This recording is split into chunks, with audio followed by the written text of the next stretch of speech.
मौरद नहीं माथा के दर्द हुआ राजा जी। देखिए पिछले वीडियो में आप देखे थे क्या कि माइक्रो स्पोर से क्या हो रहा था, डिहाइड्रेशन के थ्रू पॉलन का निर्माण हो रहा था। तो उस प्रोसेस को जो है ना आगे देखते हैं। तो एक माइक्रोस्पोर या लघु बीजाणु था, वो किस में बटा था, तो एसिमेट्रिक तंतु के सहायता से इसका केंद्रक जो होता है वो कितने भाग में डिवाइड होता है, दो भाग में। और केंद्रक डिवाइड जब हो जाएगा तो यहाँ पे कितने कोशिका का निर्माण होगा, तो दो। तो एक लघु बीजाणु से अंततः किसका निर्माण होता है, तो पराग कण का। तो इसमें क्या है कि मेन रोल अदा कौन करता है, एसिमेट्रिक तंतु। इसको दो भाग में बांटा, बांटने के बाद यहाँ पे कितने कोशिका का निर्माण करता है, तो दो। एक का नाम वेजिटेटिव सेल, दूसरा का नाम क्या होगा, जनरेटिव सेल। तो देखना क्या है कि सर वेजिटेटिव सेल का आकार क्या है, तो बड़ा है। ये साइज में क्या है सर, इसका साइज क्या है, तो सर लार्ज है। तो अगर आपसे पूछा जाए पॉलन में कौन कौन सा सेल पाया जाता है, इस साल का क्वेश्चन था आपका कि पॉलन के अंदर पाए जाने वाले सेल का नाम निम्नलिखित में से कौन है, तो आपको याद रखना होगा कायिक कोशिका, जनन कोशिका, वेजिटेटिव सेल और जेनरेटिव सेल। इसका लार्ज सेल कौन होगा, बड़ा कोशिका कौन होगा, तो आपको बोलना पड़ेगा वेजिटेटिव सेल। छोटा कोशिका का बात होगा तो जेनरेटिव सेल या जनन कोशिका। इसके पास कितने लेयर होते हैं, तो दो लेयर होते हैं।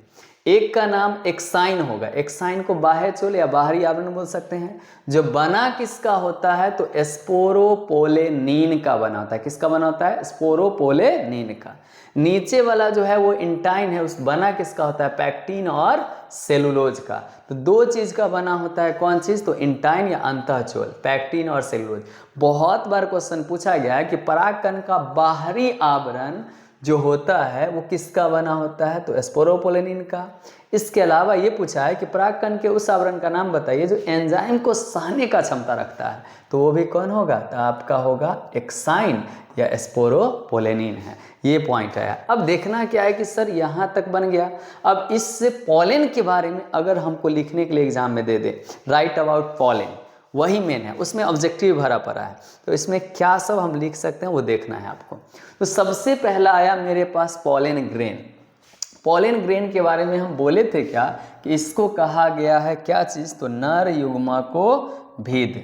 मतलब समझना है आपको, नर युग्मकोभिद कहा गया, या इसी को नर युग्मकोभिद या मेल गैमेटोफाइट। इसका कहने का मतलब क्या है कि पॉलन एक ऐसा जगह है, पॉलन एक ऐसा जगह है जिसके अंदर में कौन सा गैमिट है, मेल गैमिट। मेल गैमिट किसको कहा जाता है, तो आपको याद रखना होगा जनन कोशिका को। कौन सा कोशिका को, तो जनन कोशिका, या इसी को बोले थे जेनरेटिव सेल। तो ऑब्जेक्टिव के तौर पे अगर हम आपसे क्वेश्चन पूछे कि किस कोशिका को नर का जनन युग्मक कहा जाता है या सिंपल सा युग्मक कहा गया है, तो आपको रखना है जर्मिनेटिव सेल या जनन कोशिका। यही है मेल गैमिट या नर युग्मक। ऊपर वाला जो कोशिका था तो कायिक कोशिका था, इसका काम था न्यूट्रिशन के लिए, वो आगे चल के पढ़ेंगे। दूसरा पूछा जाए कि पॉलन का आकार कैसा होता है सर, तो स्फेरिकल होता है, यानी कि गोलाकार होता है। तो परागकण का आकार कैसा होता है, तो गोलाकार होता है। नेक्स्ट है डायमीटर। अगर पूछा जाए इसका व्यास कितना हो, गोलाकार है भाई साहब, तो सिंपल सा इसका कुछ ना कुछ तो डायमीटर होगा ना। तो किसी का 25 हो सकता है, किसी का 26 हो सकता है, किसी 27, यानी कि हाईएस्ट कितना जाएगा, 50 तक। तो एनसीईआरटी कहता है कि 25 से 50 इसका क्या होगा, माइक्रोमीटर वैल्यू होगा। किसका, तो पॉलन का। अगला आया लेयर कितने होते हैं, तो दो लेयर होंगे। एक का नाम होगा इंटाइन, बोले थे डबल लेयर्ड है, तो इसके पास बाहर वाला होगा, इसका नाम क्या होगा, तो एक्साइन। अंदर वाला का क्या होगा, इंटाइन। इंटाइन किसका बना हुआ था, तो पैक्टिन और सेलुलोज का, दो चीज से बना होता है इंटाइन। एक्साइन किसका बना होता है, तो स्पोरोपोलेनिन का बना होता है। कंप्लीट है। अब देखना क्या होगा कि कुछ पॉलन ऐसे होते हैं जो एलर्जी कॉजिंग फैक्टर होते हैं, यानी इंसान में एलर्जी पैदा करते हैं। फॉर एग्जाम्पल पार्थेनियम, हिंदी में ही पार्थेनियम नाम है। कैरेट ग्रास, या इसी को आप बोल सकते हैं गाजर घास। कौन सा घास, गाजर घास। ये जंगल का प्रजाति है, जिसका अगर परागकण आपके नोज में जाएगा तो आपको क्या होगा, अस्थमा हो सकता है। अस्थमा का मतलब समझ रहे हैं आप, दम्मा हो सकता है, ब्रोंकाइटिस हो सकता है, यानी कि ब्रोंकस होता है, फेफड़ा का भाग होता है, उसमें क्या होगा कि आपको दिक्कत होगा सांस लेने में। तो ये सब समस्या हो सकता है किसके कारण, पॉलन के कारण। तो ये जरूरी नहीं है कि परागकण क्या उत्पन्न कर सकता है, तो बच्चे का ये जो है ना इंसान में एलर्जी भी पैदा कर सकता है। ये पॉइंट याद रखना है। उसके अलावा याद आता रहता है क्या यहाँ पे पॉइंट कि सर परागकण का उपयोग हम न्यूट्रिशन के रूप में करेंगे, यानी कि शौक से अगर किसी को ताकत बढ़ाना है यानी कार्य क्षमता को बढ़ाना है तो उसके लिए भी आपको क्या लेना पड़ेगा, पॉलेन लेना पड़ेगा। पॉलेन जो है ना डायरेक्टली फॉर्म में हम नहीं ले सकते, इसलिए इसका कैप्सूल आता है। तो पॉलेन कैप्सूल या सिरप आता है, उसका नाम होता है बी पॉलेन। तो मार्केट में जाकर के अगर आप लेते हैं तो आप किस नाम से लीजिएगा इसको, तो बी पॉलेन के नाम से इसको जाना जाता है। इसको तो यहाँ पे पॉलेन से बना हुआ जो भी दवा आता है सो, तो अगर कोई इंसान अपने कार्य क्षमता को यानी स्पेशली देखना है क्या कि सर पॉलेन का उपयोग, किसका उपयोग सर, पॉलेन का, पॉलेन जो हो गया या परागकण है, इसका उपयोग जो है हम किसके रूप में कर सकते हैं, तो कार्य क्षमता को बढ़ाने के रूप में। तो इसके लिए हमको मार्केट से एक दवा लेना पड़ेगा, उसका नाम क्या है, बी पॉलेन, पूरा नेचुरल है। बी पॉलेन एक दवा का नाम है, ये सिरप के फॉर्म में हो सकता है चाहे टैबलेट के फॉर्म में हो सकता है। एक गाना सुने होंगे, राजा कई लबिया तुम मोटा जेबहू, यहाँ पे परागकण कहता है कि राजा खाई लो हमको, हम मोटा देंगे हो। तो यानी कि आपको अगर मोटाना है तो इसके लिए परागकण ही काम करेगा। आपके अंदर में ताकत लाने के लिए, स्टामिना लाने के लिए आपको क्या देगा, तो आपको अंदर से एनर्जी भर देगा कौन, तो पॉलेन का कैप्सूल या सिरप जिसका नाम होगा बी पॉलेन। तो बी पॉलेन का मेन फंक्शन क्या होता है, तो शरीर में एनर्जी या स्टेमिना को बढ़ाना। तो इसका उपयोग सबसे ज़्यादा कहाँ पे होता है, तो आपको याद रखना होगा वेस्टर्न कंट्रीज़ में, यानी कि पश्चिमी देशों में। तो पश्चिमी देशों में जो है किसका उपयोग सबसे ज़्यादा होता है सर, तब पॉलेन का होता है, या पॉलेन से बना हुआ जो दवा होता है वहाँ पे वहाँ का कौन करता है, तो एथलीट या उसी को बोल सकते हैं स्पोर्ट्स पर्सन करते हैं। तो स्पोर्ट्स पर्सन अपने कार्य क्षमता को बढ़ाने के लिए, या रेस का घोड़ा होगा ना, रेस का जो हॉर्स होगा, रेसिंग हॉर्स जो होगा, वो भी उसके लिए भी इसका प्रयोग किया जाता है। रेस के हॉर्स को कार्य क्षमता को बढ़ाने के लिए भी इसका प्रयोग किया जाता है। तो अगर किसी इंसान में अगर स्टेमिना का कमी है तो आप मार्केट से खरीद सकते हैं बी पॉलेन।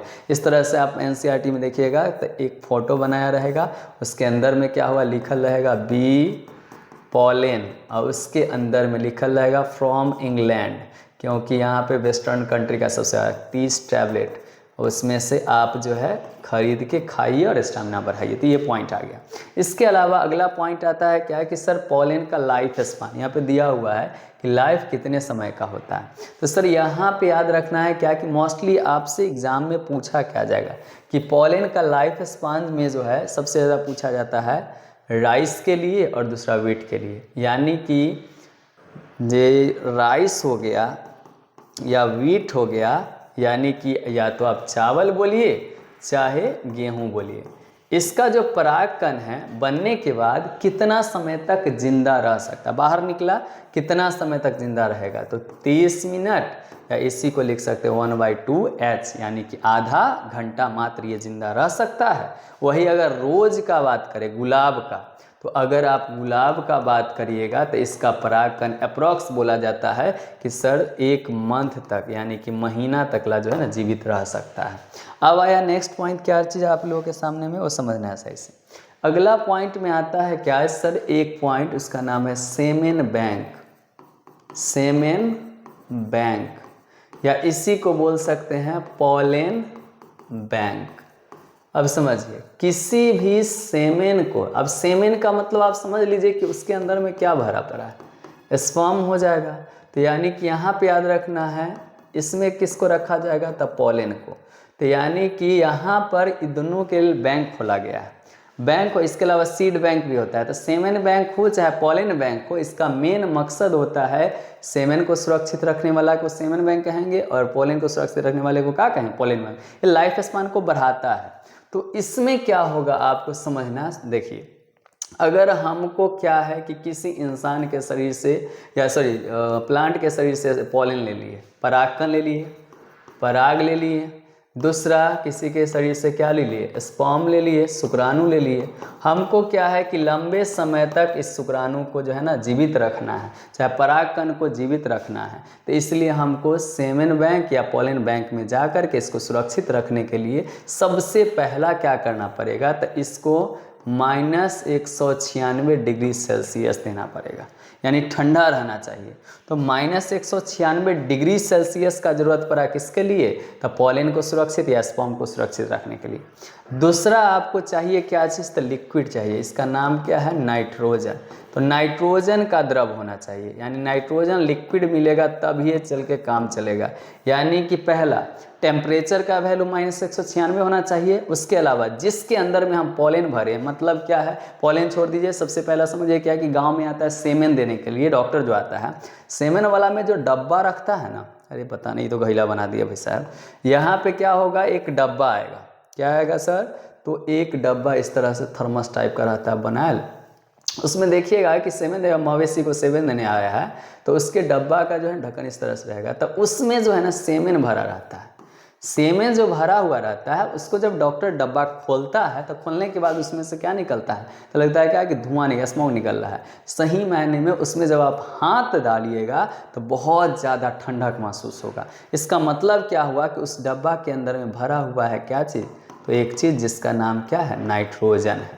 उसके अलावा उसका जो है ना टेम्परेचर का बात करिएगा, टेम्प का बात करिएगा या टेम्परेचर का, तो -196 डिग्री सेल्सियस लेके रखा हुआ है।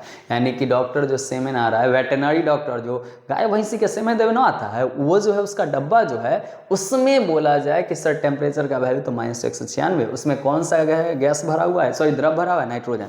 अब आप बोलेंगे कि नाइट्रोजन सर गैस ना होता है, आप द्रव क्यों बोल रहे हैं, क्योंकि अगर हम नाइट्रोजन को, किसको सर, नाइट्रोजन, केमिस्ट्री में आप पढ़िएगा, नाइट्रोजन को हम जब -196 डिग्री सेल्सियस पर ले जाते हैं तब जा कर के ये नाइट्रोजन जो होता है वो नाइट्रोजन ही रहेगा, बट क्या होगा, तो ये अपना अवस्था चेंज करेगा।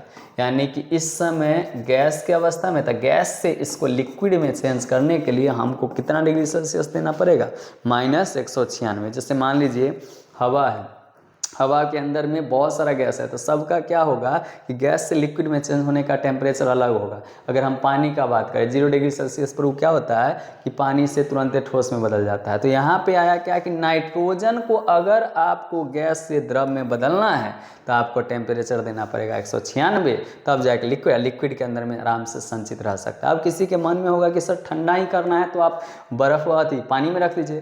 तो जब पानी में हम रखें, किसको, स्पर्म को रख दिया और फ्रीज में बंद कर दें, स्पर्म को रख के फ्रीज में बंद कर दे, तो क्या हुआ, समस्या है कि 0 डिग्री सेल्सियस पर जैसे ही जाएगा ना पानी, तो पानी क्या होगा, जम जाएगा। जमने के बाद ये जो स्पर्म है, स्पर्म का माइटोकॉन्ड्रिया दब जाएगा, उसके अलावा इसका टेल दब जाएगा और यह पूरा का पूरा स्पर्म क्या होगा, मर जाएगा, चाहे पोलन मर जाएगा। तो इसलिए क्या बोला गया है कि सर ऐसा चीज़ चाहिए जो लिक्विड होना चाहिए। तो आपको क्वेश्चन कैसे आएगा कि सेमेन बैंक या पोलन बैंक में सेमेन को कितना डिग्री सेल्सियस पर रखा जाता है, -196 डिग्री।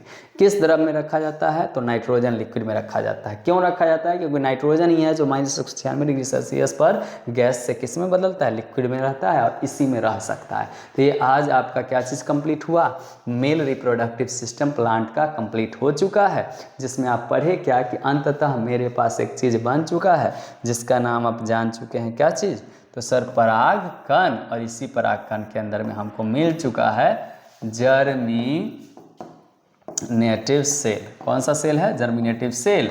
और इसी सेल को कहे थे कौन सा चीज़, था male gametophyte, sorry male gamete कहे थे या नर युग्मक, क्योंकि मेल गैमिटोफाइट पूरा का पूरा कौन होता है, तो परागकण। तो परागकण या पोलन को कहेंगे मेल गैमिटोफाइट। जबकि अगर हमसे पूछा जाए कि प्लांट का मेल गैमिट किसको कहा जाता है, तो आप उस समय कहेंगे क्या चीज़, जर्मिनेटिव सेल। ये कंप्लीट हो गया चैप्टर, लास्टली कंप्लीट है, बाकी दूसरा वीडियो में आ जाएगा तीसरा, यानी कि 2 या 3 वीडियो में कंप्लीट होगा। कंप्लीट है कहानी, नेक्स्ट वीडियो में पढ़ते हैं हम लोग, ठीक है, बाय।